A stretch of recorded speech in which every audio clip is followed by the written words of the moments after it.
Kun sagalee bilisummaa Oromootiin.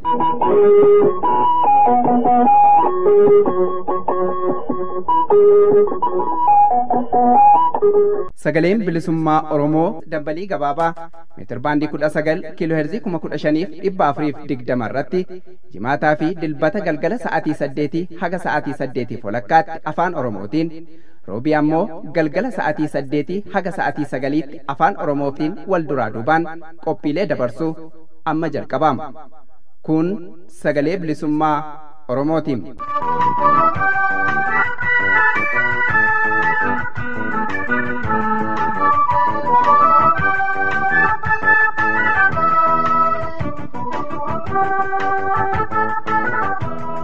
Kabajamoo dhaggeeffattoota keenya akkam jirtu, nagaan keenya kabajaa bakka jirtan maratti isin qaqqabu keessummeessuun kan isin faana turan Murataa Sabaati. Sagantaa sagalee bilisummaa Oromoo irraa keessatti qophiilee qabnu isin beeksifna. Akkuma aadeeffatame jalqaba gama keessan kan dhaqqabu oduu ta'a. Oduuttaan sun guutummaa sagantaa keenyaa kan cufu Afgaaffii itti gaafatamaa sabquunnamtii adda bilisummaa Oromoo caasaa biyya alaa kan ta'an Jaal Dr. Raggaasaa Oljirraa waliin kan geggeeffame ta'a. Jalqaba hanga xumuraan wajjin turaa isiniin jechaa gama oduu yeroo kanaaf qabannee dhiyaanneetti isin dabarsina.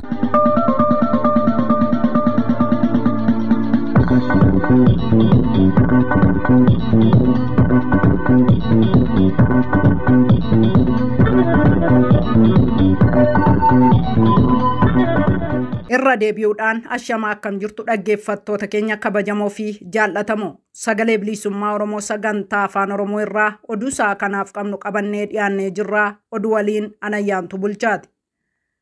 Mootummaan Biltsiginnaa haleellaa waraanaa gandeen Oromoo keessatti raawwatu itti fufee jira. Muddee 13 bara 2022 kaleessa ganama mootummaan Biltsiginnaa waraana bilisummaa Oromoo irratti haleellaa geggeessa ka jedhuun godina lixa shaggar ona daannoo ganda Awwaadii Gulufaa irratti haleellaa xayyaaraa raawwataa jiraachuu oduun uummata keessaa ba'aa jiru ifa godhee jira. Balaan haleellaa kanaan dhaqqabe haga ammaatti adda kan hin baane ta'uunis ibsameera.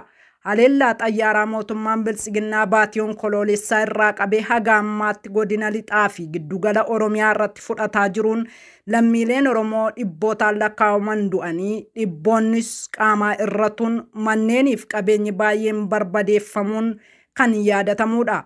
Kana malees humna faannoo bobbaasuun ilmaan Oromoo irratti duguuggaa sanyii kan adeemsisaa jiru. Sirni kun guyyaa irraa barii sa'aatii 12 akka lakkoofsa Abashaatti ona warra Jaarsoo ganda Awwaaree Goljeetti gurmuun hidhattoota dhukaasa banuun haadha ilmaan 6 Shukkee Gizoo jedhamtu rasaasa itti roobsuun erga ajjeesanii horii fi qabeenya uummataa hedduu saamanii namoota hedduus fudhatanii deemuun dhagaamee jira.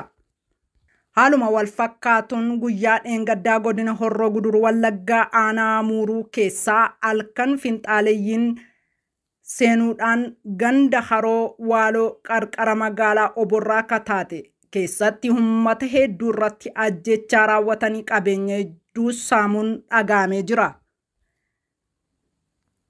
Mootummaan Biltsiginnaa barsiisotaan isintu barattoota mormiif kakaasa ka jedhuun hidhuu itti fufeera. Muddee 12 bara 2022 Finfinnee mana barumsaa Jeneraal Waaqoo Guutuu lakkoofsa lammaffaa irraa barsiisonni Oromoo 3 humnoota mootummaa Biltsiginnaan qabamanii hidhamanii jiran. Barsiisonni kunneen barsiistuu Araggash Lammii, barsiisaa Balaachoo Wayyeessaa fi barsiisaa Firoomsaa Mokonnin kanneen jedhaman yoo ta'an, namoonni isaan qabsiisan Lukkeelee Ahimad Badhaasoo fi Habiib Badhaasoo ka jedhaman ta'uu oduun sagalee bilisummaa Oromoo dhaqqabe ifa godha. Torbanuma dabarsine kana barsiisonni 8 bulchiinsa magaalaa Sabbataa irraa hidhamuun isaanii ni yaadatama. Oduma hidhaa wal fakkaatuun godina Shawaa Lixaa aanaa Gindabaratitti dubartiin deessuu 7 piippiidhaan badii tokko malee daa'ima ishee waliin hidhamuun haala ulfaataa keessa jiraachuutu barame. Ayati daa'ima ishee waliin hidhamte kun aadde Mimmii Muluuka jedhamtu waggaa taatu waajjira poolisii ona Gindabarat magaalaa Kaachisitti daa'ima ishee waliin iraarfamuu erga eegaltee bultii 18 lakkoofsisuu fi sababni ammoo waraana bilisummaa Oromoo waliin hidhata qabda ka jedhu ta'uunis barameera. Doorsisa irra ga'aa tureenis abbaa warraa ishee qeessaa gadhiisee jiraachuunis beekamee jira. Magaalaa Ginniiritti barattoonniif qeerroon Oromoo mootummaa nama nyaataa PP irratti hiriira diddaa dhageessisan. Godina Baalee magaalaa Ginniiritti kan argaman barattoonni Oromoo fi qeerroon muddee 13 bara 2022 kaleessa mootummaa abbaa irree kan duguggaa sanyii uummata Oromoo irratti raawwatuu fi raawwachiisu irratti hiriira mormii geggeessuun balaaleffatanii jiran. Daawun abiyyi daawun PP shiftaan faannoo Oromiyaa keessaa ABO ajjechaan lammiilee Oromoo irratti raawwatamu haa dhaabbatu.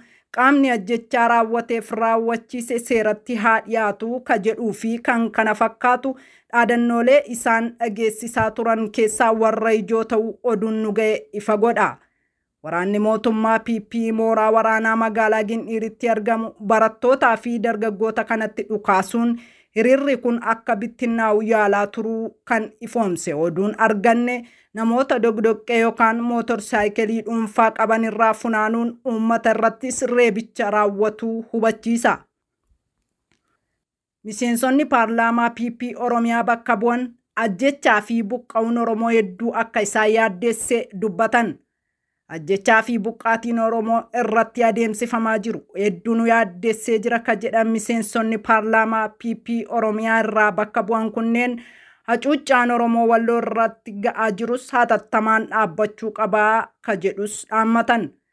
Mirga heerri biyya keenyaa nuuf eeyyame qulqulleessinee fayyadamuu qabnas ka jedhan bakka bu'oonni miseensota paarlaamaa kun dabalataanis daangaan Oromiyaa kan qabsoodhaan dhufe sarbamee jiru hatattamaan furamuu qaba. Finfinnee keessatti hojiin baruuf barsiisuu manneen barnootaa afaan Oromoo danquudhaaf akkaataan itti deemamaa jiru sirrii waan hin taaneef sirrachuu qabas jedhaniiru. Maddi BBC Afaan Oromoo. Oduu xumuraatiin hiriirri mormii sirna PP fi sagalee uummataa Washington DC'tti ilmaan Oromoon adeemsifame. Muddee 13 bara 2022 lammiileen Oromoo kutaalee addunyaarraa walitti dhufuun Washington DC'tti hiriira mormii walgayii hooggantoota biyyoota Afrikaa fi Ameerikaa irratti argamu mataa sirna nama nyaataa Abiy Ahimad mormuudhaan uummata Oromoofis sagalee ta'anii jiran. Lammiileen Oromoo biyya ambaa bakkoota garaagaraa jiran kunneen bakka tokkotti yookaan Washington DC'tti walitti dhufanii sagalee isaanii kadhageessisan hoggaa ta'u dhaadannooleen isaanii sirni Abiy Ahimad nama nyaataadha, duguggaa sanyii Oromiyaa irraa dhaabuu qabaa fi faannoon shororkeessaadha, humna PP'n utubamee duguggaa sanyii uummata keenya irratti raawwatu hatattamaan dhaabee Oromiyaa keessaa baafamuu qabaa. Ajjechaa buqqaatii saamichi hidhaa fi dararaan uummata keenya irraa dhaabbachuu qaba kanneen jedhufaa kan of keessaa qabudha. Egaan dhaggeeffattoota keenya kabajamoo fi jaallatamoo sagalee bilisummaa Oromoo sagantaa afaan Oromoo irraa oduunsaa kanaaf qabnu kanuma gaammaati qophiilee afaan waliin yeroo gaarii.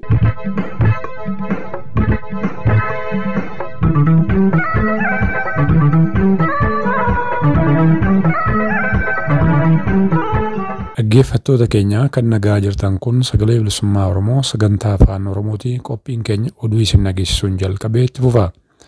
Akkuma jalqaba isin beeksifnee amma itti aansuun kan isiniif dhiyaatu aafgaa fi itti gaafatamaa sabquunnamtii adda bilisummaa Oromoo caasaa biyya alaa kan ta'an Jaal Dr. Raggaasaa Oljirraa waliin geggeeffame ta'a kunooti.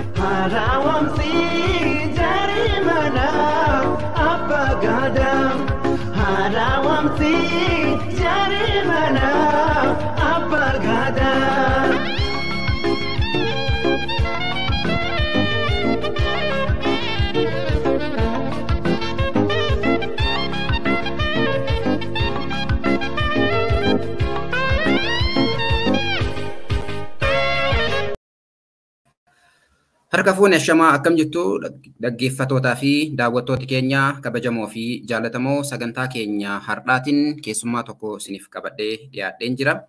Keessummaan keenya har'aa caasaa adda bilisummaa Oromoo biyya alaatti itti gaafatamaa sabquunnamtii Jaal Dr. Raggaasaa Oljirraati.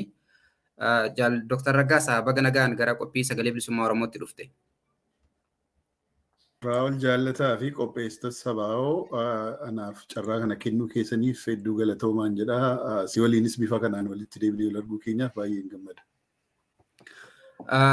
Jaal Dr. Raggaasaa hedduu dhimmoonni irratti har'a mari'annu hedduudha. Haa ta'u garuu gabaabinaan daawwattootaaf dhaggeeffattoota keenyaaf beeksisuufan inni irraa tuquu barbaade.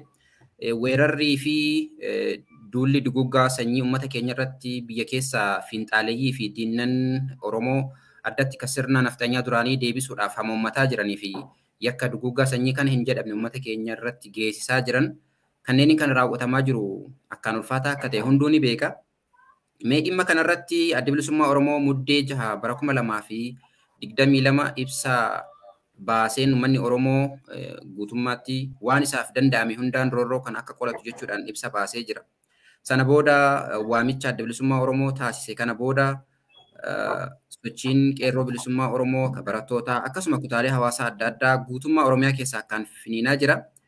Mee kanuma seensa haa taasifannu erga waamicha taasifamee booda haalli sochii biyya keessa Oromiyaa keessa jiru akkasuma biyyoota ambaa adda addaa keessallee sochiin hawaasni Oromoo jaarmaaleen marabbaa akkasuma koomunitiin adda addaa sochii kana simachuudhaan warraaqsa adda addaa taasisaa jiru, deeggarsatiinis adda addaa taasisaa jiru. Haalli jiru maal fakkaata gama weerartootaatiin gama sochii diddaa weeraramuu diduutiin sochiin taasifamu maalirra jira? Hedduu galatoomii kun waan bal'aadha yaada bal'aadha ka duraa akkuma tooppikii yookaan mata duree lafa keesseeni weeraraa fi duguggaa sanyii uummata Oromoo irratti fiinxaaleeyyii labsanii haa ta'u sochiin uummati Oromoo godhu lachuun isaayyuu akkasumas immoo waamicha adda bilisummaa Oromoo baase hundi isaayyuu haaraa miti.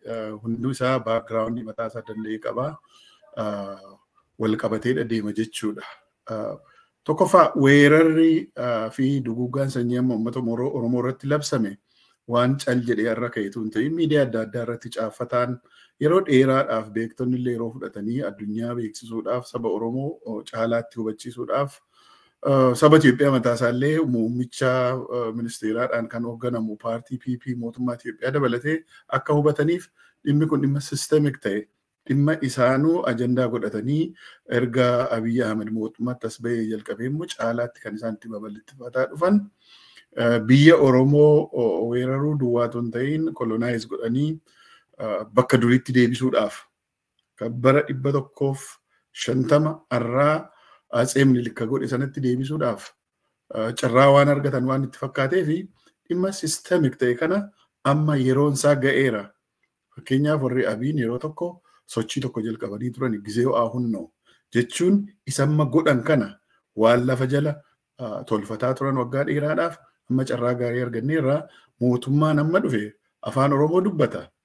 Mootummaa Oromoo fakkeessinee garuu waan mootummaan Oromoo kun hojii keenyaaf piroojeektii keenyaaf gargaarsa nuuf kenna Oromoo tokkos Oromoo gochaa jira jechuus ni dandeenya jechuudhaan waan isaan jalqaban gizee ho'aa hunnoon suni amma isa isaan gochaa jiranidha jechuudha.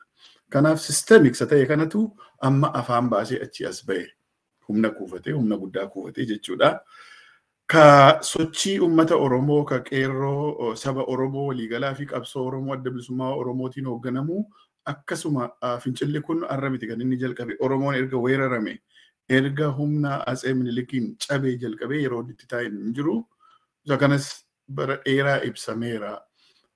Seenaa Maccaatu lama dura seenaa sochii naannoo Baalee, seenaa Afran Qalloo, seenaa Western Oromo Confederationii sana booda kun hundumtuu guddatee dhufee waggootan 45 har'aa immoo gara adda bilisummaa Oromootti guddatee modern political organization itti uumame bifa ammayyaawaa ta'een jaarmiyaan siyaasaa standardii eeggate tokko achi as ba'e qabsoo Oromoo kana keessa inni sun egaa adda bilisummaa Oromoodha. Manifesteeshinii seenaa kana hundumaatii jechuudha.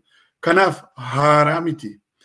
Waan ibsa adda bilisummaa Oromoo muddee ja'aa ilaalchisee fi sochii sanaa booda ta'es akkasuma sochiin sanaa booda ta'e waan cal jedheedhuma ibsa kana eeggataa turetu hin ta'ini waan lafarra ture Oromoon bifa adda addaatiin of gurbeessaa akka ture warraaqsa isaa bara 2018 jalaa butame sanatti aaruudhaan sochiin Oromoo deebi'ee regroup gochaa akka ture kanatu amma immoo bifa kanaan as ba'e jechuudha. Waan addi bilisummaa Oromoo muddee ja'a godhe waan historic ta'e waan seena qabeessa tokko ibsa yookaanis immoo statementii press statementii ordinary ta'etu hin ta'ini addi bilisummaa Oromoo waamichadha godhe. Waamichi inni godhe kuni sabni Oromoo waan qabdu hundaadhaan bifa barbaachise hundaadhaan ofirraa ittisi diina kee. Sababiin isaa amma hundumtuu akka mootummaattis akka finxaaliyyittis bifa adda addaatiinis si gabroomsuudhaaf si fixuuf dhufeera sababii ta'eef mootummaan illee silaatii saba isaa yookaanis immoo citizen isaa demokraasii illee kennuuf yoo dadhabe qaamaan jiraachuu saba kanaa uummata kanaa eeguun dirqama qaba ture akka mootummaatti. Mootummaanis kana gochaa hin jiru gochuu hin danda'u. Isa humna isaa olis ta'eera wiilii isaas hin qabu. Kanaaf saba Oromoo ofittis jedheeti kan inni waamicha kenne dabarsee jechuudha. Waamichi kun immoo kan historika isa taasisu addi bilisummaa Oromoo hojiinsaa hoogganummaa kennuudha. Kallattii agarsiisuudha. Directionii agarsiisuudha sababii ta'eefi saba Oromoo qabsootti hiriirsuudha malee addi bilisummaa Oromoo objektii mataasaa danda'e miti. Addi bilisummaa Oromoo Oromoodha. Oromoo keessaa ba'e hoogganni isaa akkaataan itti caaseffame, akkaataan itti ijaarame, maaliif akka ijaarame, purpose isaa saba Oromoo irratti hundaa'etu malee waan qaama sabichaa ala ta'ee alarraa itti dhufee ofiisaa distinct adeemsa sanarraa adda ta'ee akka neutral structure tokkotti, neutral body tokkotti kan achi taa'e miti. Kanaaf hojiin isaanii guddaan kallattii kennuudha akka jaarmiyaa siyaasaatti akka hoogganaatti sababii ta'eef kallattii kanadha kenne addi bilisummaa Oromoo leadership role, giving directions. Na hoogganummaa kenne hoogganummaa irraa barbaadamu sanadha kenne jechuudha. Waamicha kana godhe. Inni kuni waamichi kun sabni Oromoo caalaattu inni bakka bakkatti bifa adda addaatiin, bifa hiriiraatiin, bifa diddaatiin, bifa waraanaatiin, bifa hundumaatiin already sirna kana dura dhaabbatee jiru amma immoo akka mataa wal qabatu wal taasisee jechuudha. Kanaaf namooti tarii waliin dha'uu danda'u gariin wallaalee yookaan immoo beekaa tokko tokko Oromoo dhumtuu kan inni ka'ee gochaasuu kanneessaa dheengadda warri finxaaleeyyii naannoo baha Wallaggaa irratti godhani. Mataa ilmaan Oromoo muranii bureetti fudhatanii deemanii akka faachaatti ittiin sirban sanatu uummata Oromoo kakaase ka jedhu jira. Abaawoon san inni ibsa baasee sana argeeti ka jedhu jira. Walumaa galattuu reactioniidha. Akkaataan itti Oromoon ka'e kun reactionii isa sanaati ka jedhu jira. Dhugaadha reactioniin kun aarii itti dabaleera sochii kana caalaatti abidda boba'aa jirtu beenzina darbatan jirri mataan isaanii haa ta'u garuu waan bakka hin jirretti kan achi as ba'e waan lafa jiru qabsoon bilisummaa Oromoo qabsoon qeerroo Oromoo bara 2013-14 irraa jalqabee keessumaa inni Oromiyaa guutuutti finfinee mootummaa EPRDF mootummaa jaanti ta'e waggaa 27 akkasitti qoroffalee saba Oromoo fi impaayera Itoophiyaa guutummaa qabee olaantummaa TPLF'n kan hoogganamaa ture suni akka inni jilbeeffatu kan godhe qabsoo Oromooti. Humnooti hedduu yaalanii bittinnaaniiru. Humnoota qinijjitii yaadattoo ta'e bara 2005 akka lakkoofsa Awurooppaatti mootummaa fudhachuudhaaf jedhanii akka bifa faashistik ta'e tokkoon qindaa'anii finxaaleeyyii dhumti arra Oromoo irratti duula banan regroup godhanii warri dhufan warruma bara sana ideoloojii sanaan hoogganamaa turedha. Garuu 2005 sana iyyuu sagalee arganne yeroo jedhan sanatti mootummaa kana oomaa tokko gochuu hin dandeenye. Mootummaan EPRDF mootummaa wayyaanee isaan bittinse.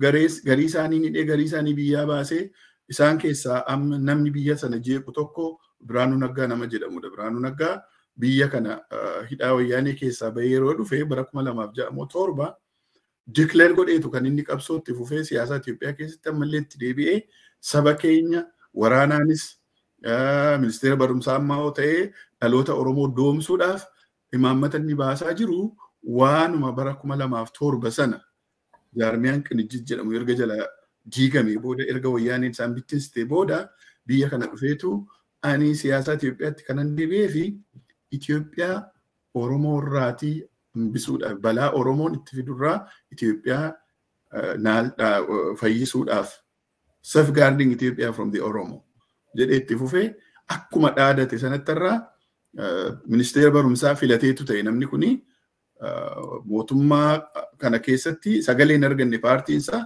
garuu Abiy Ahmed akka inni isa gargaaruuf badii amma Oromoo irratti ta'u kan akka inni isa gargaaruuf ministeera barnootaa godhee Biraanuun akka gaariitti beeka yoo ministeera barnootaa ta'e waan waraanni tokko nama miidhu caalaa imaammata barnootaatiin dhaloota Oromoo miidhuu sababii danda'uuf bakka sana filatee dhaqee jechuudha.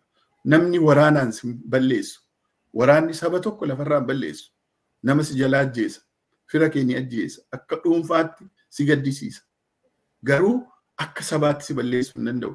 Akka sabaatti kan si balleessu weaponiin guddaan tokko imaammata barnootaati. Isa kanatti milkaa'aa jira Biraanuu Naggaa. Itti dabalees immoo akkuma xoor ministeer jedhanii dheengaddammoo inumayyuu gadi ba'ee mootummaan warra Oromoo lolan hunda hidhachiisuu qabaadha jedhe. Humna waraanaa humna ittisaa duwwaa miti.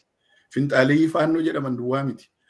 Humna Oromoo lolu hunda basically nan Oromoo kan ta'e hidhachiisee Oromoo loluu qabnaadha kan inni jedhe. Kanaaf wanti kun dhawaataan dhufe sababii ta'ee fi waan dhawaataan kan dhufe kana Oromoon bifa hundaan ofirraa ittisuun amma daangaa sadhumaarra ga'eera, obsisaa dhumeera, waan nagaadhaan waan diplomaasiidhaan itti mootummaa Itoophiyaa irraa argattu hin jiru ka jedhudha.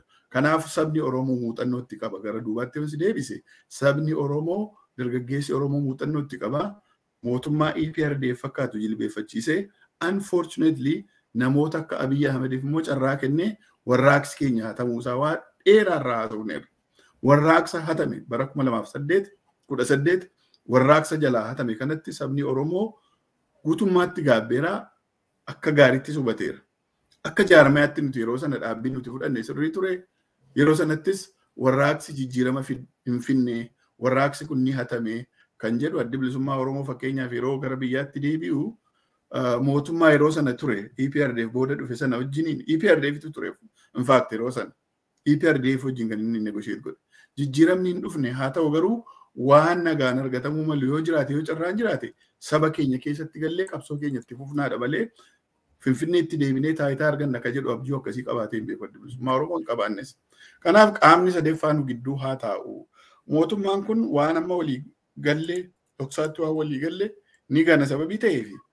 Kanaaf amala mootummoota Itoophiyaatti sababii ta'eef qaamni sadaffaa third party kuni international norm biyya lafaa keessatti gaafa addi bilisummaa Oromoo gaafate Asmaraatti kan itti qoose hedduun Oromoota ture.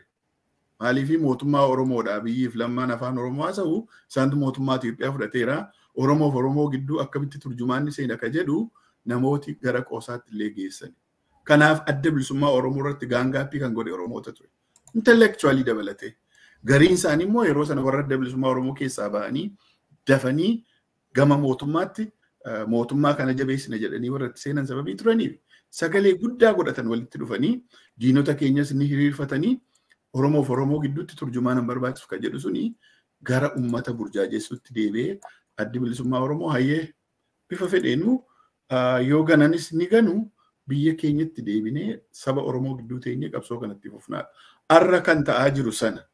Kanaaf waamichi kunis labsatuun ta'e waamichi ibsatuun ta'e waamichi kunis akkaataan itti ummati Oromoo ka'ee jiru kunis waan maduraan lafa ture amma garuu daangaa darbuusaa fi obsi dhumatuusaa ilaalchiseeti addi bilisummaa Oromoo waamicha kan godhe sabni Oromoos ka'ee kan falmataa jiru waan sanarratti itti fufinsa isaatii jechuudha. Kun waan sadanlee ka'e miti.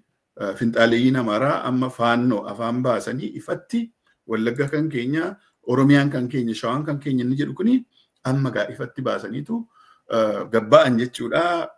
Kanumatu adda godha. Ifatti baasanii gadi ba'uu isaanii duwwaatu adda godha.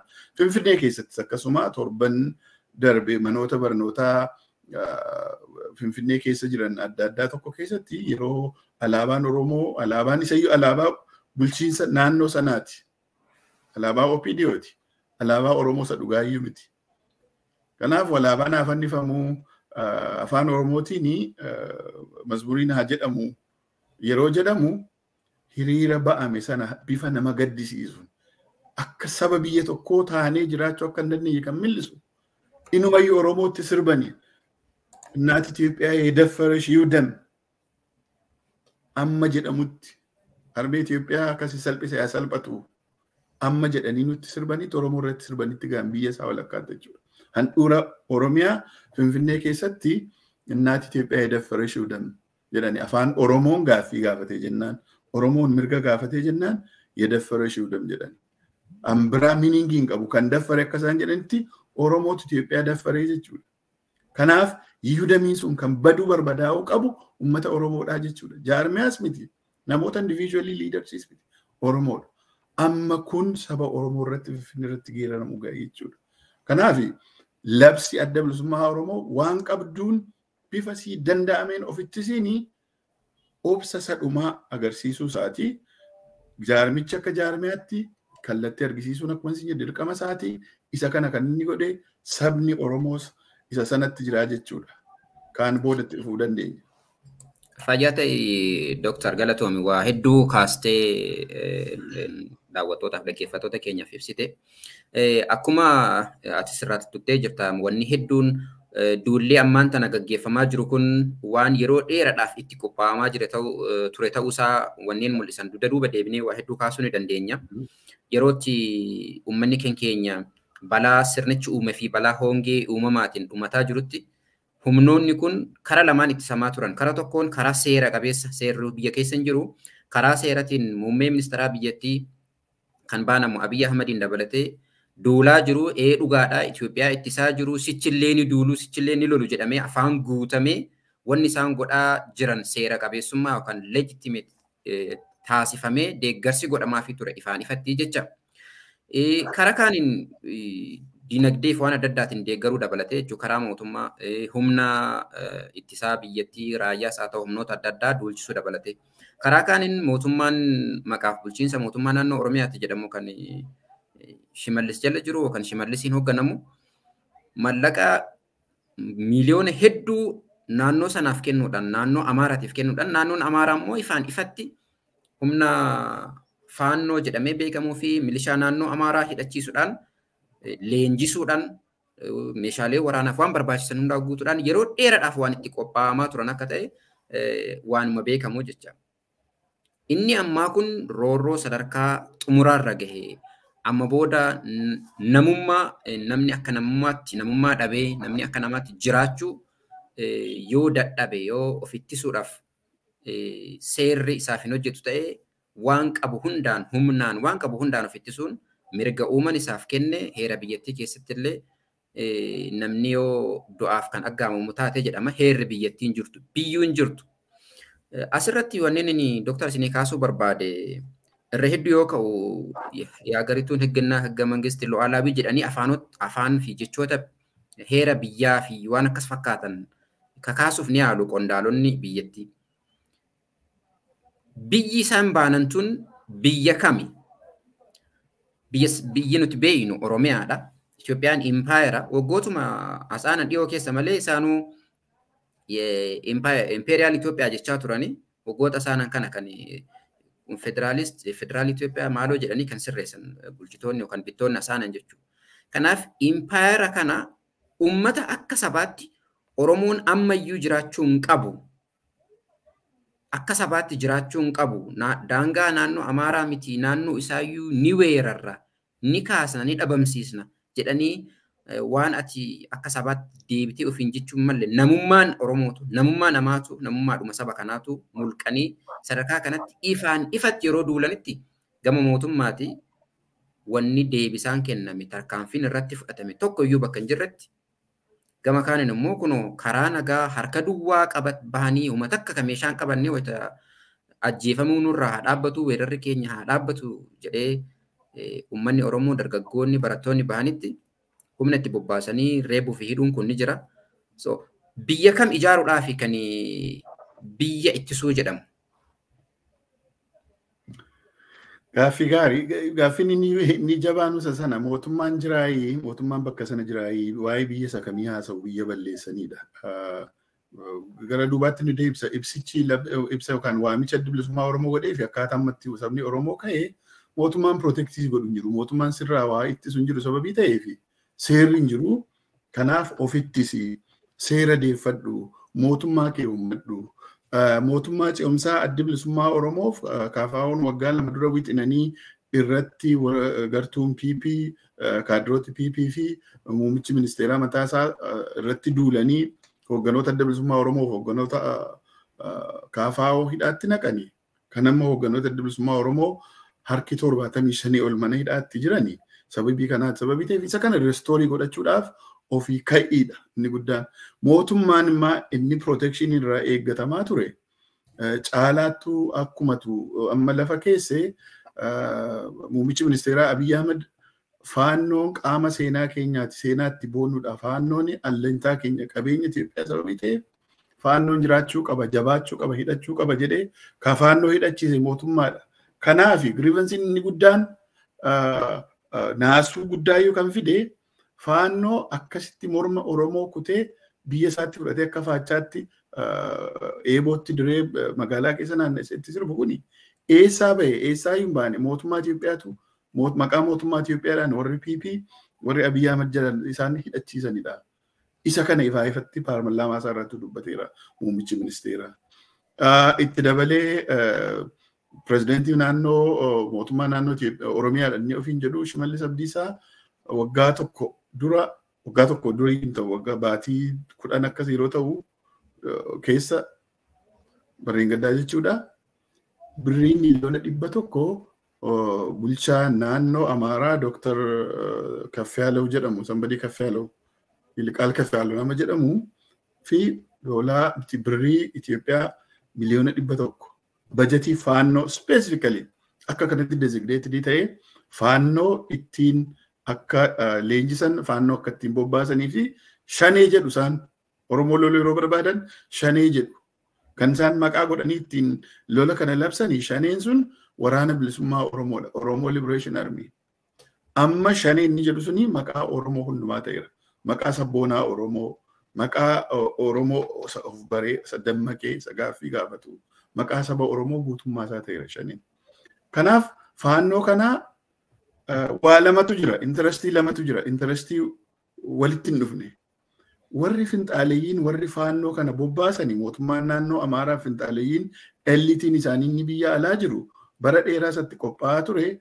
Amma faannoon kan shiftaan isaanii kun nuti milishaa warra Jaanjaawud jennaan nama Jaanjaawud milishaa akka Sudaanitti warri Arabaa indigenous population Darfuriin dhaqanii warra Nuubiyaa fixaa turanii akkasuma warri Amaaraa kanas immoo eliitiin Amaaraa fi mootummaan naannoo Amaaraa carraamma green light mootummaa Itoophiyaa waliigalaa irraa federal government irraa argateeni amma yeroon isaa sababii ga'eef isaan faannoo bobbaasanii jalqaba Wallaggaan jalqabanii sana booda Oromiyaa guutuu dhuunfachuu ifaa ifatti dubbatanii Wallagga kan keenya Shawaan kan keenya darbee Oromiyaan guutummaan kan keenya. Kanaaf Itoophiyaan monolithic kan taate kan afaan Amaaraa dubbatu culture Amaaraa calaqqisiistu kan immoo Orthodox Churchiin state religion ta'e duwwaadha Itoophiyaanii. Kanaaf amma carraa arganneerra kan jedhuun itti bobba'an isaan. Abiyyi fi giruupiin warra akka Shimallis Abdiisaa immoo taayitaa keenyaaf balaan inni guddaan waraana bilisummaa Oromoo, adda bilisummaa Oromoo fi qabsoo Oromoo abaawoon geggeeffamu kana kafaawoon geggeeffamu kana sababii ta'eef isaan kana dhabamsiisuudhaaf humna waraanaa regulariidhaan humna ittisa biyyaa amma lafaa qabnuu fi poolisiidhaan sababii hin dandeenyee fi faannoo kanatti dhimma baanee nuti immoo shanee ofirraa lollaa. Ani isaan kana akka Shimallis faa short term ishee taayitaa isaanii kana yookaanis immoo ishee ittiin horii saamanii qabeenya tolfatan kana ishee ittiin protect godhachuuf. Warri finxaaleeyyiin Amaaraa inni impaayera Itoophiyaa sana imperial Itoophiyaa jennu sana deebisanii fiduudhaaf. Itoophiyaan imperial Itoophiyaan sun akka ta'e tokkotti bara dargiin dhufee sooshaalizimiidhaan sirna nugusichaa empererii sana yeroo inni kuffisu tariiti imperial nature ishee jechuun empire nugusaan bitamu jechuudha imperial Itoophiyaa jechuun. Empire nugusaan bitamu sun dhaabbateetu empire modern elitiidhaan immoo akkuma bara nugusaa sanatti garuu bitamutu uumame dargii booda. Bara wayyaanis kanumatu ture bara Iyaadeg EPRDFs. Inni sun ga'aa miti Itoophiyaa guddoo Itoophiyaa glorious sana ishee durii sana ishee imperarootaan nugusotaan bitamtuni deebisaa jedhe Abiyyi gaafa Prime Minister ta'ee filamee gaafa paarlaamaa duratti kakatu gannaanawaa Itoophiyaatti mallasaallee jedha. Gannaanawaa Itoophiyaan suni imperial Itoophiyaa isheen nugusaan bitamtu. Maaliif kaayyoon isaa inni nugusa ta'a sababii ta'eef Itoophiyaan nugusaan bitamtu sanatu deebi'ee dhufaa. Itoophiyaan nugusaan bitamaa turte gannaanaa Itoophiyaa turte. Ani immoo nugusaan ta'a Prime Minister irraa Presidentiin ta'a utuman jedhuuni Prime Minister, President, and then gara monarchy, gara kingiittan evolve godhaa jedhe abjuu kanaan dhufe sababii ta'eef isa kana ifaa ifatti qaalawanni isaa kakuu galee sana keessatti ifatti meera. Kanaafi isaan kun carraa isaan argatanii imperial Itoophiyaa sana deebisuudhaa fi faannoon isaaniif instrumentii goolii yeroo dheeraa isaaniif bakkaan ga'uudha. Warra finxaaleeyyii warra lafa babal'ifatu kanaaf. Warra akka Shimallisii fi dabballoota isaa warra reefuu taayitaatti dhuftee waa maallaqa saamtee waa mana ijaarrattee yookaan lafa fudhattee ambishiniin waa qabeenya horachuutti mul'ate kuni kaayyoon isaanii warra isaaniif gufuudha jedhanii yaadan qabsoo bilisummaa Oromoo ABO'dhaan hoogganamuu fi kanneen akka KFO'n hoogganamuu fi waraana bilisummaa Oromoo immoo qawweedhaan isaan dura dhaabbatee fi qeerroo bilisummaa Oromoo akka biraattis dura dhaabbate kana balleessuudhaaf faannootu nu gargaara kan jedhu. Amma isaan yeroo baatii murtaa'e keessatti faannoon nurraa lolee shanee qulqulleessee shanee jedhu waraana bilisummaa Oromoo fi qabsaa'ota Oromoo jechuudha. ABO dabalatee kana nurraa qulqulleessee satil goonee waan hanne nagaadhaan teenyee nyaannaa waan gara fuulduraatti hatuudhaa dandeenyu ni hannaa akka jedhu akka kanaatti kan isaan saganteeffatan. Jarri isaan sun long termii qabuun baay'ee deebisanii ijaaruudhaaf. Isa kanaaf instrumentii kan isaaniif ta'e biriijii kan isaaniif ta'e Abiyyi Ahmed akkuma siin jedhe gannaanawaa Itoophiyaa deebisuuni imperial Itoophiyaa deebisuu jechuudha. Imperial Itoophiyaa impaayera nugusaan bitamtu. At least dargin illee waan tokko fooyyessuu yaalee ture. Sirna nugusaa balleessee inni immoo gara sooshaalizimiitti gara classless societytti uummata kanaaf hinna jedhee dhumiyaa fi duyyuu malee yeroo sanatti sirna nugusaa balleessuudhaaf warraaqsi yeroo sana ture amma tokko kontribiitii godheera. EPRDF erga dhufeesi xinnoo ishee federalism yookanis immoo mirgi sabaaf sablammootaa waraqata irratti yeroo jalqabaatiif seenaa biyya sanaa keessatti beekamtii argatee garuu lafarratti olaantummaa warra TPLF'n sagantaan sunis kufeera. Sagantaan beekamtii yookanis immoo siyaasaa fi seerri beekamtii sabaaf sablammootaaf yeroo jalqabaatiif Itoophiyaadha keessatti beekamtii kennisiise suni sasanarratti roolii guddaa gahee guddaa kan qabaate adda bilisummaa Oromoo fi eliitii Oromoo yeroo sana turedha. Itoophiyaan multi-ethnic politiidha.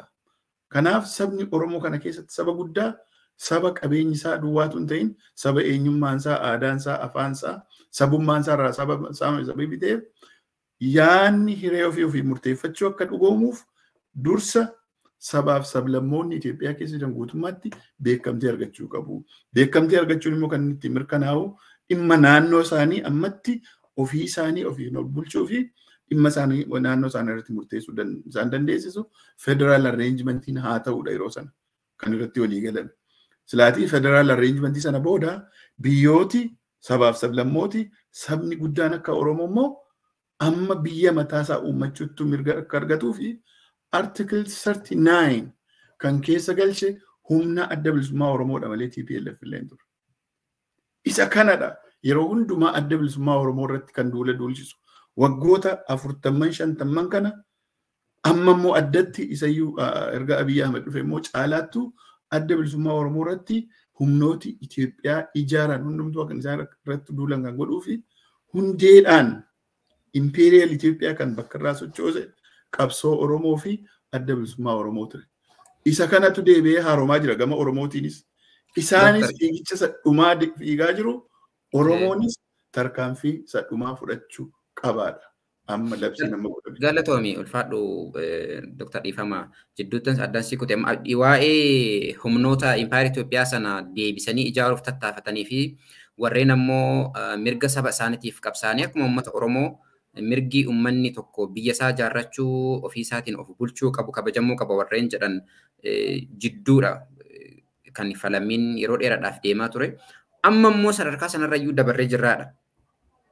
yeroo duulli kaaba Impaayera Itoophiyaatti deemaa ture akkasuma Oromiyaa keessatti illee duulli uummata Oromoo irratti gaggeeffamaa ture silaafuu dhaabbatee hin beeku yeroo dheeraadhaa fi addatti yeroo warri dhihaa kun bal'inaan waraana TPLF fi mootummaa Itoophiyaa jidduutti deemaa jiru irra hedduun gabaasaa turanii waa'een lola kaabaa ajandaa yookaan mata duree hodhaa yeroo turetti kan kaabaa kana fidnee sana booda gadi deebinee Oromoo jilbeeffachiisnaa jedhanii ifatti dhaadataa turan. Akkasuma yeroo adda addaatti odeessi mootummaa keessaa bahullee miidiyaaleen akka isaati kan Gimboo Sabaatiin hoogganamu kan immoo harka mirgaa mootummichaa ta'e waa'ee duula mootummaan gaggeessaa jiru kana akkuma miidiyaalee mootummaa yookaan miidiyaalee mootummaan jennu miidiyaalee sirna bilisiginnaa yookaan PP ta'anitti gabaasaa ture jecha. Ijitiiwwan adda addaa odeeffannoowwan adda addaa akka hin baasne waan argattan duula yookaan nuti lola nuti mootummaa akka waraana mootummaatti hidhattoota milishaa fi humnoota adda addaatiin gaggeessaa jirru kana akka hin gabaasne ifatti maaliif dhoksaadhaan isaan shanee jedhu waraana bilisummaa Oromoo akkasuma qabsaa'ota bilisummaa Oromoo waliigalaa fi uummata Oromoo irratti lola gaggeessaa jirru kana duula gaggeessaa jirru bifa dhoksaatiin gaggeessinee waan nu hafe qulqulleessinee waan bifa dhoksaatiin gaggeessuu barbaannu fi jedhanii bifa sanaan dubbataa turan. Duulli isaan lolli isaan weerarri yookaan odeeffannoon akka miidiyaatti hin baafamne isaan baanaman sun kunoo ka ammaan tana bahee arginu kana jecha dhoksaadhaan uummata Oromoo jiraatti gubu dhoksaadhaan dhala Oromoo qalu walumaa galatti duguuggaa sanyii fi yakka suukaneessaa kan hawaasa addunyaarraa dhokate gaggeessanii bifa sanaan Oromoon rifatee sodaatee bir'atee harka kennatee gugguunni impaayera sana yookaan bulchiinsa sirna sanaa fudhatee fixate TPLF duruu xumuranii jiru kan humni isaan akka mirga sabootaa jedhanii yaadda'an nu dura dhaabbata jedhanii yaadda'an humnoota lamaan kana jedhanii yaaddan. Haa ta'u uummanni keenya bifa sanatti rifachuu bir'achuu hin dandeenye. Kan isaan shanee jedhaniin waraanni bilisummaa Oromoo daranuu eenyummaa isaa, jabina isaa, gootummaa isaa godinaalee adda addaatti mirkaneessee jiraachuu isaa ajajoonni waraana bilisummaa Oromoo yeroo adda addaatti yeroo miidiyaaleedhaaf ibsa kennan fi haala jiru ibsanii fi miidiyaalee adda addaarraas argaaf dhagaa jirraa jecha. Haala duulli kun bifa kanaan deemaa jirutti ni dhabamsiisna ifaan ifatti warreen nu dura dhaabbatan ni dhabamsiisna. Impaayeratti akka reef baaname ganaanaa baantu Itoophiyaa ishii durii san ni deebisna jedhamee ifatti yeroo duulli gaggeeffamaa jiru kanatti. Har'a erga dheengadda suuraan suukaneessan dubbachuufuu nama jibbisiisu yookaan sammuu namaa jeequ sun erga taateen sun ta'e yookaan taateen sun miidiyaatti as bahee asiyyuu kasanaas iyyuu jiraa ilmaan namaa gubuu ilmaan Oromoo gubuu ibiddatti qabsiisanii odoo ilmi namaa gubatuu itti qoosu ittiin dhaadachuu dhaadannoon kun ammoo waan alaabaa si impaayera Itoophiyaa durii sanii fi akeeka impaayera Itoophiyaa durii sana tiksuu irratti ka fuulleffate ta'uusaa odoo ifatti dhoksaa malee safuu malee odoo isaan ibsaa jiranu mootummaan karaa miidiyaatiin karaadhuma ibsa fedheenuu haa ta'u waa tokko irraa dubbataa hin jiru. Kuni ifaa ifattuu deeggaruu isaa waan ibseef. Haala kana keessatti uummanni kan keenya dhugaadha biyya keessa bifa adda addaatiin roorroo kana qolachuudhaaf wareegama hedduu baasaa jira. Sochiin adda addaa bal'inaan taasifamaa jira. Haala Oromoo impaayera Itoophiyaa dura dhaabbatu ifaan ifatti qaluun ibiddaan gubuun dhabamsiisuun gaggeeffamaa jirutti sochiin uummanni kan keenya warraaqsi uummanni kan keenya akka jaarmiyaatti akka hawaasatti akka dargaggootattii fi bifa fedheenuu gaggeessu kun garamitti deemuu qaba bifa maalii qabaachuu qaba akkam ta'uu qaba uummanni kan keenya haala seera fi waa'ee seera biyyattii heera biyyattii iyyannoo mootummaa kana haasa'uu gama tokkotti of ittisuu haala jiru keessaa of baraaruu dhabamarraa of oolchuu sana booda immoo biyya isaa ijaarratee karaa eenyummaa isaa mirkaneeffatee nagaaf tasgabbiin jiraachuutti akkuma waamicha irratti kaa'ame jechuudha. Filannoon uummanni kan keenya haala amma keessa jiramu kanatti qabu maalidha? I think ummati Oromoo filateera fakkaata. Filateera isa sana argaa jirra. Uummati Oromoo of ittisuudhaaf bifa hundaatiin ka'eera. Kan qawweedhaan waggoota 5-6 darban mootummaa Itoophiyaa humna waraana bilisummaa Oromoo gidduutti qawween lolli deemaa ture. Olaa fi mootummaa gidduutti deemaa ture waggaa 5ffaa isaati. 2018 utuu Abiyyi hin dhufiin irraa jalqabee keessumaa karaa dhiyaa Oromiyaa kan lafa qabate utuu adda bilisummaa Oromoo Finfinneetti hin deebiin kan lafa qabate lolli kun bifa walirraa hin cinneen deemaas ga'eera. Sabni Oromoo gidduutti kan dhaabbate fakkaatee sochii uummataa diddaan uummataa inni gidduutti dhaabbate fakkaate sunis amma bifa haaraatiin inumayyuu muuxannoo caalaa kan baroota bara 2016, 17, 18, 13, 14, 15 sana caalaattu gabbifatee bifatti ka'eedha arginaa jechuudha. Sanarra darbee biyya alaatti sochiin balaaleffannaa duwwaatuun sochiin of gurmeessuu fi qabsoo biyya keessaa bifa hundumaatiin karaa siyaasaa, karaa waraanaa, karaa dippiloomaasii taasifamaa jiru akka caalaatti jabaatuu fi sochii nama biyya alaa kana keessatti godhamaa jiru waan hedduu nama jajjabeessudha.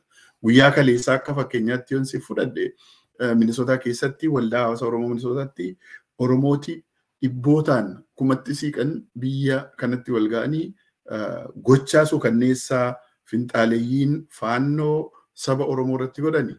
Gochaa argamee hin beekne jaarraa 21ffaa keessatti argamee hin beekne gochaan kun akka saaxilamuu fi addunyaanis akka beeku akkasumas immoo qabsaa'oti biyya alaa fi biyya keessa jiran bifa hundaan tarree irra galanii kan jiran akkaataa isaan itti gargaaraman irratti maree guddaatu taasifame. Yaadannootu illee taasifame. Vigil Light shaamaa qabsiisuudhaan yaadannootu taasifame. Hayyoota hedduutu irratti argame. Maanguddootatu irratti argame. Nama hedduutu bahe. Bifa kanaan bahee hin beeku namni naannoo kanatti. Inni kun tarkaanfii isa guddaa tokkodha. Haalli kun kan fide waamicha jaarmiyaa waliinis wal qabatee. Torbanuma kana keessa amma guyyaa 3 booda muddee 13-14 Waashingtan DC'tti dhufaatii muummicha ministeeraa Abiy Ahmediin wal qabatee isa kana dura dhaabbachuudhaaf akkasumas immoo gochaa faashistummaa mootummaan Itoophiyaa gargaaree faannoo Oromoo irratti bobbaase fi waan finxaaleeyyiin Amaaraatti jiran kana addunyaatti saaxiluudhaa fi mormii waliigalaa bifa addaadhaan qindaa'eetu muddee 13-14 guyyoota lamaan kana Waashingtan DC'tti deemsifamuuf jira. Biyya adda addaarraa naannoo adda addaarraa isteetota Ameerikaa adda addaarraati namooti gara sanatti deemuu jalqabaniiru guyyaa har'aarraa jalqabee guyyaa boorii guyyaa haftaanii Waashingtan DC seenuu jechuudha. Hiriira kanaaf. Muddee 13 booriidha natti fakkaatan biraa kaleessarraa qabee namni deemaa akka turedha kan nuti quba qabnu. Awurooppaa fi Awustiraaliyaa magaalota adda addaatti wanti kun itti fufee jira. Ammas irra deebi'ee Minisootaatti bifa itti fufiinsa qabuun akkaataa itti mormiin kun asittis yakkaa suukanneessaa kana saaxiluu irratti biyya keessatti immoo qabsaa'ota bifa hundaatiin diina dura dhaabbatanii jiran gargaaruudhaaf itti fufiinsaan akka godhamutti mareen kaleessaa yaada itti fufiinsa qabuu fi qindoomina itti fufiinsa qabu lafa kaawwatee adda deeme jechuudha. Kanaaf sochiin kun biyya lafaa guutummaa irratti bifa addaadhaan biyya keessa duwwaatti miti. Bifa addaadhaan babal'atee jira.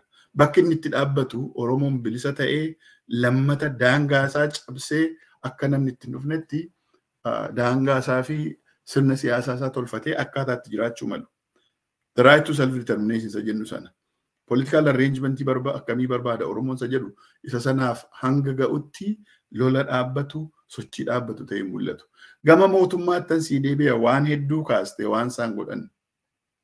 Amma mootummaatti jiru waan kaabaa lola TPLF fi Tigraay irratti waggoota lamaan darbeef ta'ee fi sana booda yeroo lolichi dhumu idaa hogabsanoo jedhanii gara Oromiyaatti galagaluudhaaf akkasumas isaan godhaa turan suni idaansaa garbuudha jedhanii isatti deebi'anii amma idaansaa gara warqeetti itti jijjiiramaa jira. Idaa kaffaluu hin dandeenyedha seenaa jiru.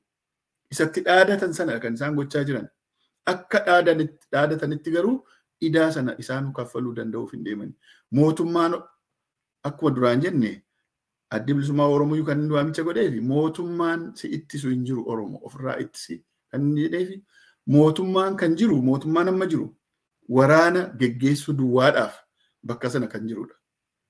Yoo laalte Abiy irraa qabee amma kaadiree godaatti Walumaa gala qabeenya biyya Itoophiyaa mootummaa Itoophiyaa naashinaal weelzii isaa fudhatte baankii fi taankii isaan kontiroolii godhan yoo fudhatte ani inni irratti xiyyeeffate lola itti fufinsaan humnoota gita bittuu arakkiloo jirtu lolu amma dhumaatti lollaa amma dhumaatti falmannaa jedhanii qabeenya biyyaa droonii liqeeffatanii bitanii qawwee liqeeffatanii bitanii mindaa kaffalanii kana godhanii amma danda'ametti of ittisuudhaaf waraana duwwaadha kan isaan geggeessan malee piroogiraamni biraa hin jiru. Mootummaan Itoophiyaa waan mootummaan tokko hojjetaa jiru.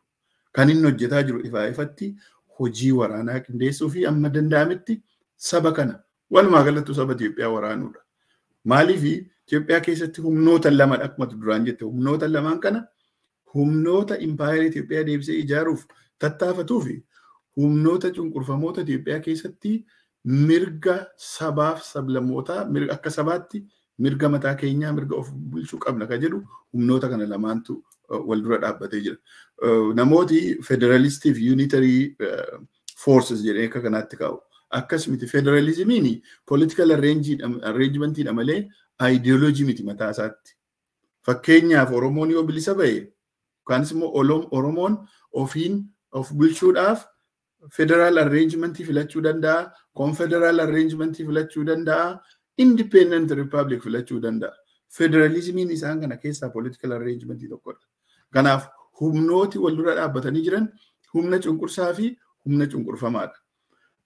Gama humna cunqurfamaa keessatti ifatti humnaanis seenaadhaanis qabeenya lafaatiinis qabeenya namaatiinis lokeeshinii lafaatiinis addatti bahee kan mul'atu saba Oromoo sababii ta'ee fi humna cunqurfamootaa kaampii warra cunqurfamootaa keessatti adda durummaadhaan hooggana kanallee dursuu kan danda'u moral obligation illee kan qabu historical obligation illee kan qabu saba Oromoo sababii ta'eef amma Oromoon adda durummaadhaan as bahee jira jechuudha. Sanarra darbee waraanoti biyya Itoophiyaa keessatti godhamaa turan ammas itti jiran yoo nuti jabaanne malee gara fuulduraattis waraanoti itti fufuu danda'anii lafa Oromoo irratti kan isaan waraanni geggeeffatan. Tigraay fi mootummaan PPK lola kan isaan jalqaban lafa Oromoo irratti. Booda gara Tigraayitti wageessan malee. Lolli Tigraay irratti ta'u lafa Oromoo irraa qabeenyaa fi humna namaa saamee fixeera. Namoota hedduutu Oromiyaa irraatii rikruuti ta'ee biyya sanatti dhaqee du'eera. Qabeenyi waraanni ittisa biyyaa fi mootummaa Itoophiyaa itti waraanaa jiru drooniin liqeeffatamee bitamu qabeenya Oromiyaatti liqeeffatamee kan inni bitamu. Kanaaf literally Oromiyaan battle ground lafa namni hundumtuu irratti wal lolu dirree lolaa erga taatee bubbulteetti.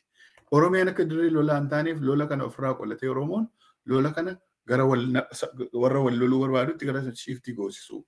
Yookaanis immoo warra Oromiyaatti dhufanii lola kana yeroo hundumaa Oromiyaa hogdii lolaa godhan kana biyya sanarraa buqqisee ofirraa baasuu. Isa kana duwwaatu sabaasaa jechuudha. Kan kanaan achi mootummaan isa ittisuun jiru mootummaan akka mootummaatti Itoophiyaa keessatti function godhuun jiru. Hojii guddaan inni hojjetu kan inni akka gaariitti ittiin perfectii ta'ee jiru waraana geggeessuudhaan.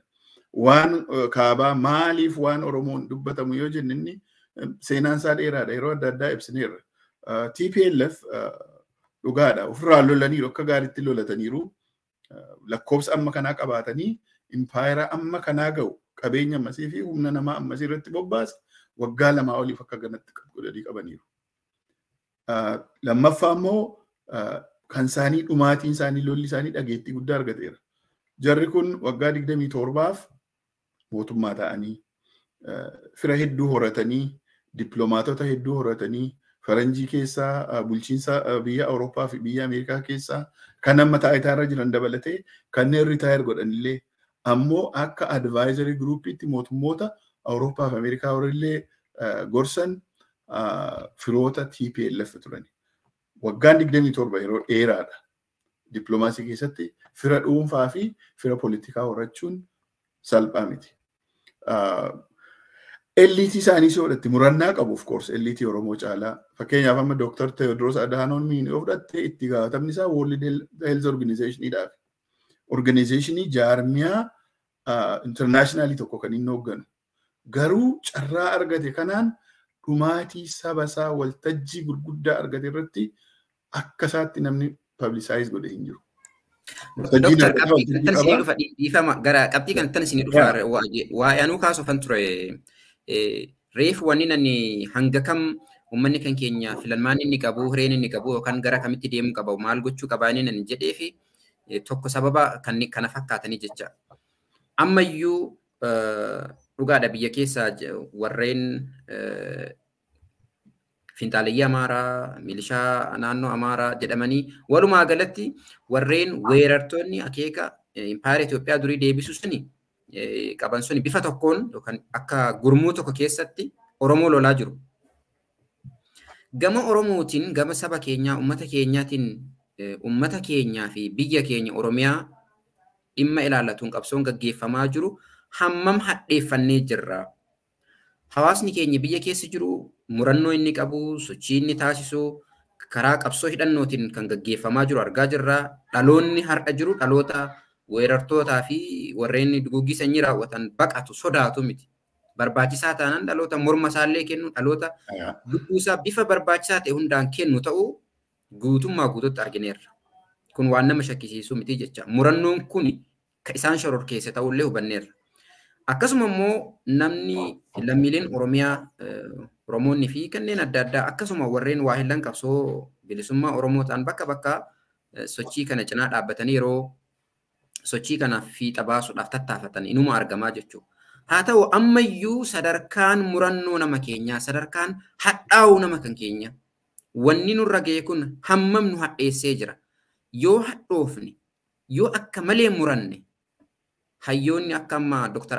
Tedros Adhanom jette kan dhaabbata fayyaa addunyaa kan dhaabbata mootummoota gamtoomanii hoogganu akkasuma yoo hadhaa'ee gaafa dhimmi sabaa itti dhufu, dhimmi uummata isaa, dhimmi biyya isaa gaafa itti dhufu saba isaatiif akka inni sagalee ta'e sadarkaa achirraa sakaasuudhaaf tattaaffiin godhameeyyuu duulli bal'aan gaggeeffamee murannoo isaa sanirraa waan argine qaba. Ilmaan Oromoolee biyyoota alaa kana hedduu keessa jiru isin itti gaafatamaa adda bilisummaa Oromoo itti gaafatamaa sabquunnamtii ABO kan caasaa biyya alaati. Haalli sochii namoota yookaan Oromoota biyyoota alaa kana bakka bakka jiranii murannoon isaanii hammam haga duriirra hadhaa'anii jiru. Hammam haga duriirra sochii bifa addaa gaggeessuudhaaf waan qabatamaatti hammam jiru. Karoora immoo hojiirra ooluu danda'u waan sochii hojiirra ooluu danda'u tokko hammam gaggeessuudhaaf jiru isa jedhu san akka naa tuqxaniifan barbaade. Maaliif kana caalaa wanni ta'amu hin jiru. Gaafa lubbuun sitti dhufame dhumate sana booda jireenyi kan keetii fi dhabamni kan kee gaafa filmaata ta'eessa jechuudha. Kanaaf namni keenya keessattuu hawaasni Oromoo, jaarmayaaleen Oromoo walumaa galatti ilmaan Oromoo biyyoota ambaa kana keessa jiran dhimma kanarratti sochiin isaan taasisaa jiran murannoon jiru, tattaaffiin jiru, tokkummaan dhimma kanarratti akka dhaabni adda bilisummaa Oromoos akkasuma koongireesii federaalawaa Oromoos irree tokkummaa kee cimsadhuutii weerara kana ittisuu fi Oromoof Oromiyaa dhabamarraa oolchuu birmadummaa Oromoo yookaan immoo walabummaa uummata keenyaa ittisuudhaaf duuli sosso'e jechuudha waamicha isaan dhiyeessan. Kanaaf deebisaan gama sanaa jiru maal fakkaataa jechuufan addaan isin kute itti fufuu dandeessu. Ayyee gaaffii gaarii fayyamuu rakkoon qabu gaaffii gaarii kaaste gababaatti ka'aa miti. Eliitiin Oromoo beekaan Oromoo keessumaa inni biyya alaa jiru sabni Oromoo inni biyya alaa jiru inni humnatti qabu tattaaffii inni godhuu fi contribution inni kennaa jiru ga'aa miti. Waa'ee hadhaa'uu hedduu akka emotionitti akka namaatti hedduu godhateera. Isa kanatu akka haaraatti mul'ata saba Oromoo keessatti. Bakka itti amma viijillaayitiin, bakka itti walga'iin, bakka itti raaliin adda addaa godhamutti hadhaa kana argita saba Oromoo irraa. Garuu hadhaan duwwaan isaa ga'aa miti. Of course, itti dhaga'ame deep down lafee isaa keessatti itti dhaga'amuun sun hadhaa godhachuun sun gara fuulduraatti tattaaffii ati gootuuf murteessaadha. Ammatti ga'aa miti tattaaffiin godhamaa jiru. Gabaabaatti jechuu dandeenya. Oromoo nama bal'aadha biyya namoota beekoo yeroo jennu humni barate, humni qabeenya qabu, humni dubbachuu danda'u, humni qabeenyaan gargaaruu danda'u, humni yaadaan gargaaruu danda'u ga'aatu jira biyya alaa kana keessa. Akka durii miti. Dur jaratu carraa argatee biyyarraa ba'ee kanaaf bara dheeraadhaaf warra gita bittuutu ilmaan isaanii baasee biyya kana keessatti waggaa 50 waggaa 60 waggaa 70 kan godhan jirutu gurraachi biyya Ameerikaanni biyya kanaallee tunni mirga argatiin dhufanii kabaratan hedduu jiru warri gita bittuu. Oromoon waggoota 20-30 kana akka adda addaatti bifa adda addaatiin carraa argatee dhufeera. Proportionii saba isaatiin signifikanti ta'uu haa baatu iyyuu malee humni ga'aan biyya alaa kana keessa jira. Hadhaa kana godhachuun ni mul'ata. Ammoo tattaaffiin godhamuu fi kontribiishiin godhamuudhaan malu ga'aa miti. Hundee waamicha adda bilisummaa Oromoo isa kan adda bilisummaa Oromoo waamicha inni godhee fi humna qabdu, qabeenya qabdu, yaada qabdu, qabsoo kana gargaaraadha.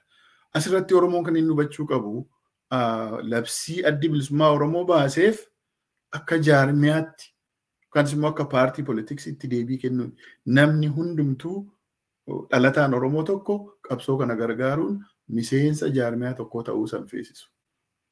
Akka jaarmiyaatti waamicha yeroo waamtu of course kan gurmaayeetu kan structured ta'ee gurmaayee jaarmiyaa qabutu waan tokko hubatee kallattii kenna. Hojiin adda bilisummaa Oromoo kallattii kennuudha malee namni hundumtuu miseensa adda bilisummaa Oromoo ta'ee yookaan immoo caasaa adda bilisummaa Oromoo keessatti hammatamee gargaarsa godhuu qabaa miti kan adda bilisummaa Oromoo jedhu. Sabni Oromoo akkatti fakkaatetti akkatti danda'ametti qabsoo deemaa jiruuf gargaarsa gochuu qaba. Yaadaan, qabeenyaan, mateeriyaaliidhaan bifa hundumaatiin caalaatti immoo hadhaa godhatee akkaataa itti Oromoodhaaf sagalee ta'uudhaan danda'u gochuu qabaadha. Isa kana qabiyyee waamicha sanaa. Kanaaf hangammaatti godhamaa kan jiru ga'aa miti akka lakkoofsa keenyaatti akka humna qabdutti tattaaffiin godhamaa jiru garuu waan nama jajjabeessudha. Ammallee kan nuti waamicha gochaa jirru yerootti kan nuti himachuudhaa barbaannu kanneen biyya alaa jiran qabsoo kana biyya keessatti akka gargaaran investmentii keenya biyya keenya irratti investmentii keenya qabsaa'ota keenya irratti qabsoon bilisummaa Oromoo bifa adda addaan deemaas ga'e qabsoo siyaasaa, qabsoo waraanaa, qabsoo dippiloomaasii, qabsoo bifa hundumaatiin utubamee amma galiisaa ga'utti ittiin masakamuudhaa danda'amu. Malee karaa tokkicha duwwaatu jira jennee karaa tokko duwwaa irratti akka fuuloo fardaa gamtu karaa tokko duwwaa ilaaluun ga'aa miti. Isa kana abbaan isaaf ta'u filatee qabsoo kana gargaaruu danda'uu qabaadha. Publicity keessatti akka amma fakkeenya Dr. Tewoodiroos Adhaanoom kana Oromooti International Forum irratti organizationii adda addaa irratti dhageettii argachuu danda'a waltajjii sana argachuu dhiisuu ni malu. Haa ta'u garuu Oromooti baay'een beektoti baay'een riisarchersiin jiru, barsiisoti yuunivarsiitii jiru, kanneen mootummaa Ameerikaa keessatti yookaanis immoo dhaabbilee addunyaa gurguddoo keessatti hojjetan ni jiru. Isaan kunillee waltajjii gaggaarii, carraa gargaarii qabu. Bakka jiranitti necessarily World Health Organization yookaanis immoo International Human Rights Commission UN Human Rights Commission ta'uu qabu. Bakka jiranitti institutionii jiran keessatti waan Oromoo iyyuu atrocity amma deemaa jiru kana himuu ni danda'u. Ammallee waltajjii isaanii qabu. Waltajjiin isaa walaa caalu iyyuu malee. Kanaaf ga'aa miti garuu tattaaffiin godhamaa jiru kanarra babal'achuu qabaadha. Qabiyyee waamicha keenyaa iyyuu. Sana jechuun garuu Oromoon homaa gochaa hin jiru jechaa miti. Hedduutti rakkataa jira Oromoon. Civic organizationsiin adda addaa akka beektotaatti kan of gurmeessa jira. Even akka afooshaatti kan of gurmeessa jira. Kun hundumtuu amma balaa amma bu'ee irratti amma biyya kana keessatti namuu akka naannoo dhufeetti akka wal beekutti afooshaa gurguddaa qaba.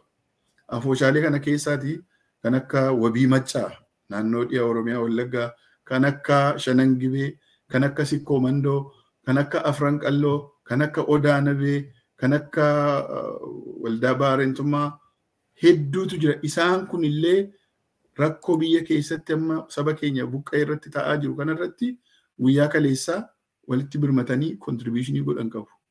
Contributioniin kun gara siyaasaatti kana caalaatti gara qabsootti guddachuu ni danda'a. Isa kanaaf galata'umaa jenna recognitionii kenninaaf.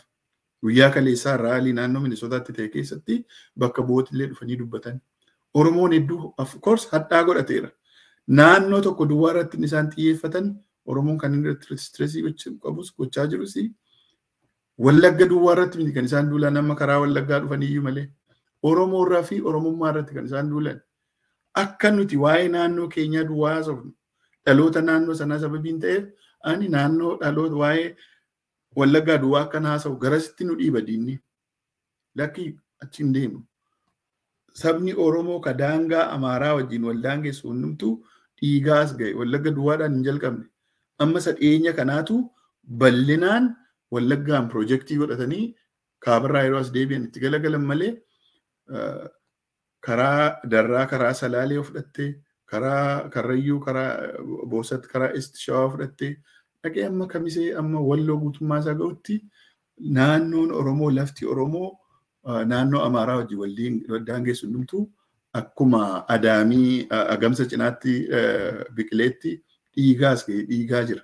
Kanaaf Oromummaa irratti kan xiyyeeffannu afooshaaleen illee waldaa jaarmiyaa siyaasaa miti. Afooshaaleen nuti amma jennullee qabeenya qaban gara kanatti riidiidatti walitti qindaa'anii inni kun akka tokkotti Oromoonu akka tokko ta'u nu taasise. Labaggoon hojjetti jarru it's a blessing in disguise akka tokkotti. Wanta amma ta'e kun blessing in disguise kan jedhuu fi Oromoon daangaarraa amma daangaatti ba'aa kibbaa kaabaa kibbaa yaa ba'aa walitti ka'e walitti gurmaa'e. Akka jaarmiyaa siyaasaatti akka afooshaa jaarmaa waldaa wal gargaarsaatti akka kanatti kan Oromoon kaayyu. Isa kanadha kan nuti ingarichi gochuu qabnu. Xinnoo jara warra diina keenyaa wajjin yeroo kompeer wal goonu xinnoo tun irra guddaa kan nuti duubatti hafne karaa miidiyaati. Inni kun sababa hedduu qaba. Aadaa miidiyaa hin qabnu tokkoffaa. Lammaffaa immoo miidiyaa gurguddaa walitti dhufnee miidiyaa mainstreamii tolfachuu dadhabne ala kanatti inni tokko hirrina keenya inni guddaan tokko sana. Biyya keessatti miidiyaa walaba ta'e kan Oromoon irraati waa'ee Oromoo broadcastii godhu jarri jiraachisuu hin dandeenye. Gama biraatiin miidiyaalee gara 60 ol ta'an miidiyaa mootummaan kontroolii godhu kan akka Ethiopian Television, Ethiopian Broadcasting Service daddabalatee miidiyaaleen dhuunfaan akka dhuunfaatti galmaa'an hundi isaanii propagaandaa mootummaa sababii propageetii godhanii fi isaaniin seerri pireesiin ilaallatu Itoophiyaa keessatti. Akkuma jettee miidiyaa 60 ol ta'anii televizyiiniin jira, reediyoon jira, FM'n kun gaazexaan jira, magaaziniin jira. Isaan kun bal'inaan maqaa dhuunfaatiin galmaa'anii garuu kan isaan propagaandaa oofan propagaandaa mootummaa jibbinsa Oromoo fi saba Oromoo fi qabsoo Oromoo irratti jibba guyyaarraa guyyaatti oofaa oolu. Seera pireesiitiin namni isaan adabu namni isaan daanyu jiru jechuudha. Isa kanarratti advaanteejii argataniiru. Oromoonoo miidiyaa Oromoo meeqatu jiru biyya sana keessa? Sagaleen bilisummaa Oromoo biyya sana keessatti socho'uu dadhabdeetti. ONN biyya sana keessatti waa'ee Oromoo dubbachuu hin danda'u. OMN'n areenii baasaniiru. Waltajjiin nuti xinnoo qabnu miidiyaalee xinnoo ishee naannoo biyya keenyaa keessatti dhaga'aman kan akka OMN, kan akka Kush Miidiyaa, kan akka Keelloodha. Isa kaan ugguranii fixanii. Isaan kanayyuu yeroo barbaadan satalaayitii irraa isaan buusuu akka inni saba keenya hin qaqqabne godhu. Duulli maltaa'ifaasa ta'e Oromoo irratti. Biyya keessatti miti. Miidhaa isaan keessatti tolcha. Isa kaan morma irraa kutuu biyya kanatti immoo sagaleen keenya akka inni uummata keenya hin qaqqabnedha. Sagalee LT Oromoo, sagalee saba Oromoo ala jiru birmannaa kana akka sabni Oromoo biyya keessaan dhageenye disconnect gochuu irratti hojjetu. Hojiin isaanii guddaan kaampeenii isaanii guddaan horii itti baasanii miliyoona itti baasaniitu miidiyaalee sabni Oromoo walitti dhufee kiisa isaa keessaa baasee qilleensa irratti ol baasee qilleensa irraa buusu. Isa sana qilleensa irraa buusuuf horii baay'ee itti kaffalu. Horiin sun eessarraa dhufa? Oromiyaa irraa dhufu. Uummatuma Oromoo sarreebamu miidhamu sanatti immoo gibira kaffalee hojii badii isaan mootummaan kun hojjetuttiin akka isaan godhatan dirqamaan irraa fuudhamee kan godhamu qabeenya naannoo Oromoo fi kiisha uummata Oromoo keessaati. Kanaaf labsiin nurratti labsame waraanni mootummaan faashistii Itoophiyaa fi finxaaleeyyiin Amaaraa Oromoo irratti labsanii maltaa'ifaasatiidha. Amma morma muraa kanatu morma muranii mataa namaa akka faachaatti ittiin geeraruu sanatu ol ba'ee mul'ate malee waan hundumaa balleessuudhaaf lolli nurratti baname salphaa miti. Isa kanadha Oromoon kan inni ilaallachuu qabu. Inni kun firaasteetii nu gochuu qabu.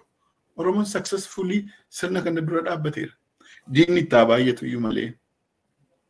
Haala yeroo hundumaa biyya sana keessatti sababii aangoon jara harka jiruuf olaantummaa argatanii yeroo irraa yerootti haa dadhabsiisan iyyuu malee Oromoon kutannoodhaan dura dhaabbateera sirna kana.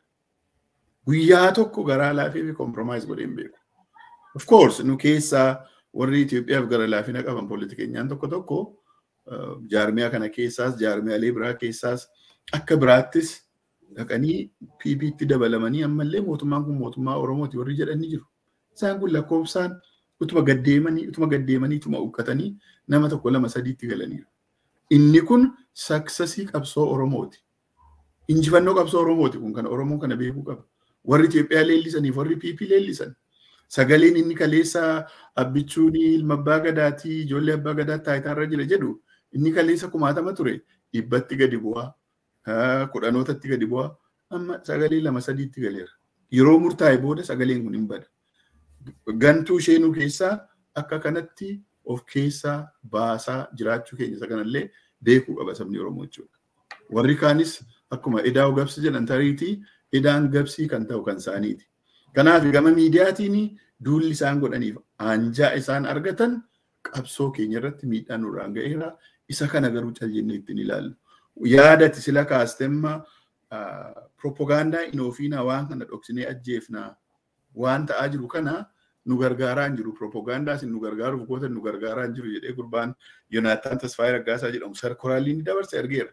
Sarkulaarii dabarse sanarratti warri independent media jedhamanii garuu mootummaadhaaf afarsan suni waan isaan godhaa jiran mootummaa miidhuutti ka'e. Kanaaf dhoksinee ajjeefnaa maaloo nuuf dhiisaa nuuf tasgabbaadha jedha. Maal jedhu jarri isaan kan gadi gadhiise jecha qabu saddoo maasaadad kamaara dooroon baqooq lawwuu ta'u. Amma isaan kana hiikanii gadhiisaniitu miidiyaama warra propagandistii kana jalqaba hiikanii gadhiisaniitu akka deebisanii mokkaataatti sassaaban wallaalan. Isa kanarratti struggle gochaa jiru. Inni kun maal mul'isa?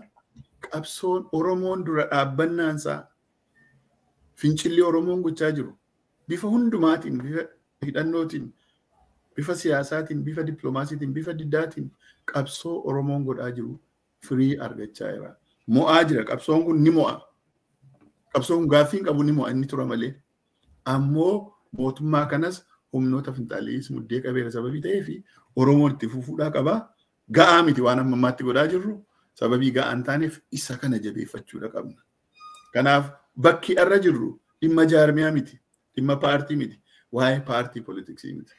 Miseensa jaarmiyaa tokko ta'uu si feesisu qabsoo kana keessatti hirmaachuudhaaf Oromoo ta'uu waan ga'aadha. Paartii poolitiksiin as keessatti irrelevantiidha. Akka jaarmiyaatti sababii jirruuf waan hubannu akka adda bilisummaa Oromoottis akka kafaa'uttis kallattii kennina. Hojiin jaarmiyaa tokko hoggana tokko kanadha kallattii kenninu. Oromoon garuu akka Oromummaa isaatti akka Oromootti falmachuudha qaba. Inni guddaan nu baasu dhaabbataadhaan kan jiraatu Oromummaadha. Oromoo taanee jiraachuudha. Jaarmiyaan tokko iddoo tokko ga'ee inni diigama, hambiraan ni dhufa, hambiraan ni dhalata. Oromummaan garuu permanent value waan bakka isaarraa deemuu hin dandeenye. Yoo diinni deemsise duwwaadha kan inni deemuudhaa danda'u.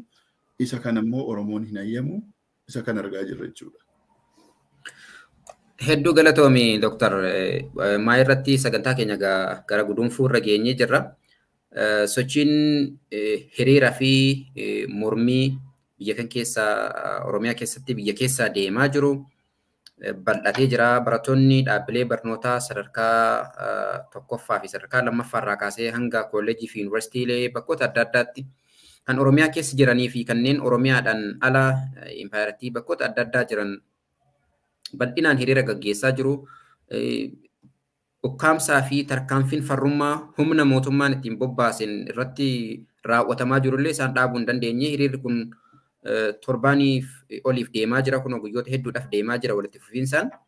Sochii biyya keessaa finiinaa jiru kana akka inni walitti fufiinsaan caalatti deemee kaayyoo akeekkate galmaan ga'u gochuu dandeessuudhaaf akkasuma hawaasni Oromoo, miseensonni adda bilisummaa Oromoo, deeggartoonni adda bilisummaa Oromoof kanneen jaarmiyaalee siyaasaa dhimma Oromootii fi mirga Oromootii fi Oromiyaatiif ni falminaa jedhanii biyyoota alaa yookaan bakkoota adda addaa jiranii sochiin biyyoota hambaa adda addaa keessa taasifamu kunis bifa gurmaa'ee fi bifa hiika qabaatu fi bu'aa qabaatu tokkoon akka gaggeeffamuuf maaltu ta'uu qabaa jettu hawaasa Oromoo biyya hambaa jiruuf dhaamsa maalii qabdu? Akkasuma uummata keenya Oromiyaa keessa jiruuf hoo dhaamsa maalii qabdu?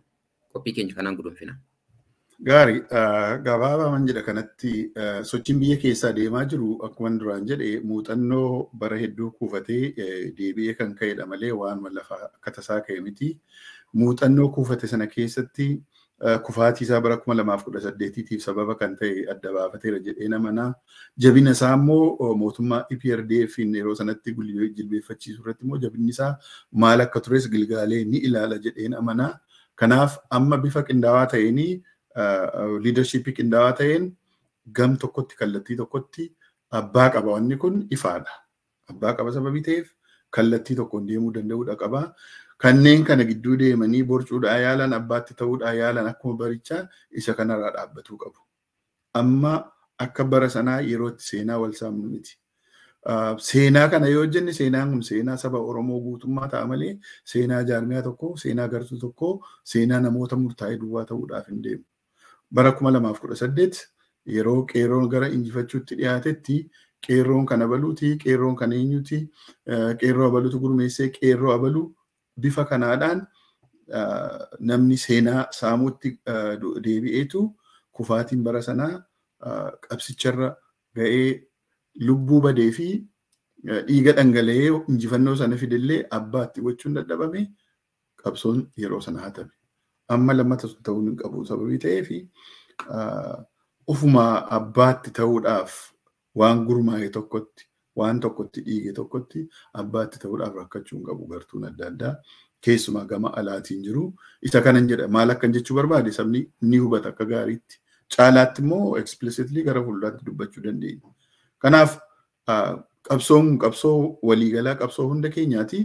Qabsoo abbaa qabudha. Hoogganummaan isaa akkaataan itti gurmaa'es lafuma ka'een gurmaa'umni sababii ta'ee fi gama injifannootti kan dhageessu duwwaa kallattii sana ilaallee qabsoo kana gargaaruu danda'uudha qabna.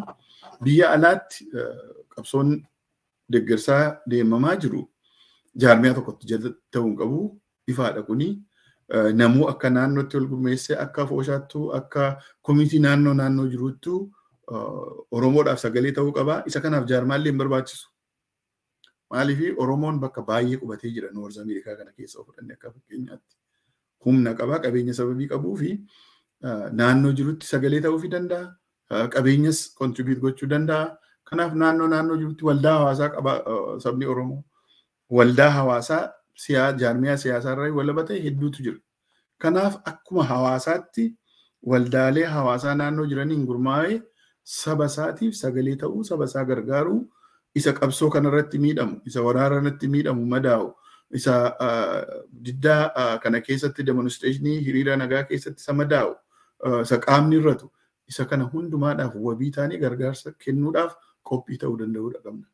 Kun jaarmiyaas nama hin feesisu, miseensa jaarmiyaa ta'uus hin feesisu. Sana jechuun jaarmiyaatti miseensa hin ta'inaa jechuu miti. Kanaaf inni ala jiru kuni akka gaariitti waldaalee hawaasaa naannoo jiruun civic organizations naannawaa jiranii fi gurmaa'ee Oromoof sagalee ta'uu danda'u ni qaba itti jira kana ni danda'as.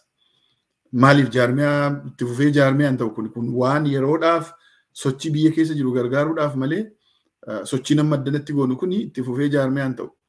Ajandaan biraa yoo dhufe biyya keenya misoomsuu irratti ajandaa biraatiin immoo walitti deebi'uu dandeenya. Naannoo waraanaan miidhameera sabni keenya infraastiraakcharii baay'eetu badeera, manni barumsaa hedduun caccabeera, kiliinikoota hedduun caccabaniiru, karaan hedduun badeera, infraastiraakcharii kan akka enerjii kanis immoo akka paawarii akka ibsaa baadiyyaan naannoon hedduun hin qabu. Isa kanarratti bara nagaa arganne biyya keenya misoomsuu irratti immoo qabeenya qabnuuf beekumsa qabnu kontribiitii gochuu nutti da'oo jenne deebinee riigruup gochuu dandeenya ammas akka hawaasaatti. Inni kun yeroo hundumaa niwutiraliidha. Sababii ta'eefi inni biyya keessaa bifa qindaa'een deemaa jira. Inni biyya keessaa kan gurmeesse hooggana mataa isaatii qaba. Qabsoo amma deemaa jirutti akka yeroo darbeetti seenaa wal saamuu nuuf feesisu. Warri seenaa saamuudhaaf itti qophaa'u akka bara 2018 sanatti nagaadhaan akkuma barbaade Oromoo keessa garmaamuu hin danda'u. Isa kana dhaawaataan gara fuulduraatti sin dhufna kanuma kanan jechuu barbaadu. Dr. Raggaasaa Oljirraa caasaa adda bilisummaa Oromoo biyya alaatti itti gaafatamaa sabquunnamtii sagalee bilisummaa Oromoo waliin yeroo keessan fudhatanii turtii kana taasisuu keessaniif maqaa dhaggeeffattootaa fi daawwattoota sagalee bilisummaa Oromootiin hedduu galatoomaa isiniin jedha. Akkasuma sochiin hawaasa Oromoo biyyoota ambaa addatti waliigalatti ammoo haalli sochii adda bilisummaa Oromoo biyya ambaa bakkoota adda addaatti gaggeessaa jiru maal fakkaataa fi dhimmoota kanneen biroo barbaachisaa ta'e irratti yeroo biraa akkasuma sagalee bilisummaa Oromoo waliin turtii ni taasisna jedheen abdadha. Ammaaf yaada nuuf laattaniif maqaa daawwattoota keenyaatiin hedduu galatoomaa. Galanni keessanis bilisummaa uummata Oromoo fi walabummaa uummata keenya biyya keenya Oromiyaa haa ta'uun isiniin jedha. Hayyee Firaa'ol Jaalataa atis gaazexeessaa Sabaa'oo yeroo dheeraa fi miseensa hoogganaa adda bilisummaa Oromoo gaazexeessitoota Sabaa'oo fi akkasumas sagalee bilisummaa Oromoo hangafa miidiyaalee Oromoo ishee jalqabaa akkasumas mallattoo qabsoo bilisummaa Oromoo kan taate Sabaa'oo hundi keessanuu galatoomaa waaraa deebanaa injifannoon isin haa ga'u rabbiin jedhaan. Fayyaa ta'e jaalakee galatoomi ulfaadha. Daawwattoota keenya kabajamoo fi jaalatamu turtiin caasaa adda bilisummaa Oromoo biyya alaatti itti gaafatamaa sabqunnamtii kata'an jaal Dr. Raggaasaa Oljirraa waliin haala yeroo irratti taasisne kanaan raawwatee jira. Isinis nu faana turuudhaan sagantaa keenya hordofuu keessaniif hedduu galatoomaa isiniin jenna. Ammallee bifa hundaan uummanni keenya biyya keessa jiru biyya alaa jiru wal ijaaree tokkummaa isaa tikfatee waamicha dhaabni kallacha qabsoo bilisummaa Oromoo addi bilisummaa Oromoo uummanni Oromoo bifa barbaachisaa ta'e hundaan of haa ittisuu akkasuma biyya isaallee haa ittisuu jechuudhaan waamicha taasise ofitti simachuudhaan sochii bifa barbaachisaa ta'e taasisuudhaan akkasuma immoo wareegama barbaachisullee kafaluudhaan akka warraaqsa eegalame kana sochii eegalame kana galmaan geenyu weeraraa fi duula duguggii sanyii ummata keenya irratti biyya keenya irratti barame kanas akka ofirraa qolannu asumaan waamicha isiniif dabarsina. Kanneen nu faana turuudhaan sagantaa keenya hordoftaniin hedduu galatoomaa isiniin jedha. Sagantaan keenya har'aa kanumaan raawwatee jira. Nagaatti.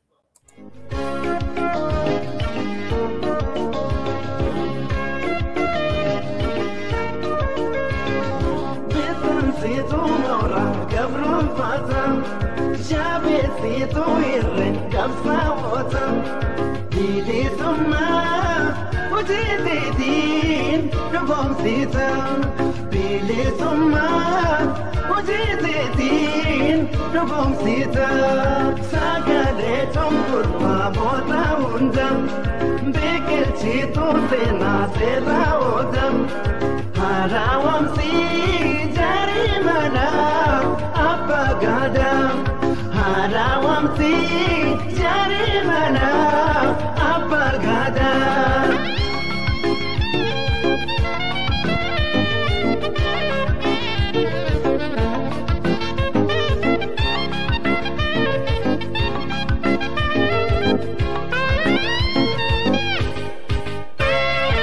Egaan dhaggeeffattoota keenya jalqabarraa hanga xumuraatti nu wajjin taatanii sagantaa keenya waan hordoftaniif guddoo galatoomaa. Sagantaa sagalee bilisummaa Oromoo jimaata galgalaan hanga walitti deebinutti nagaan nuuf turaa. Injifannoo uummata Oromoof.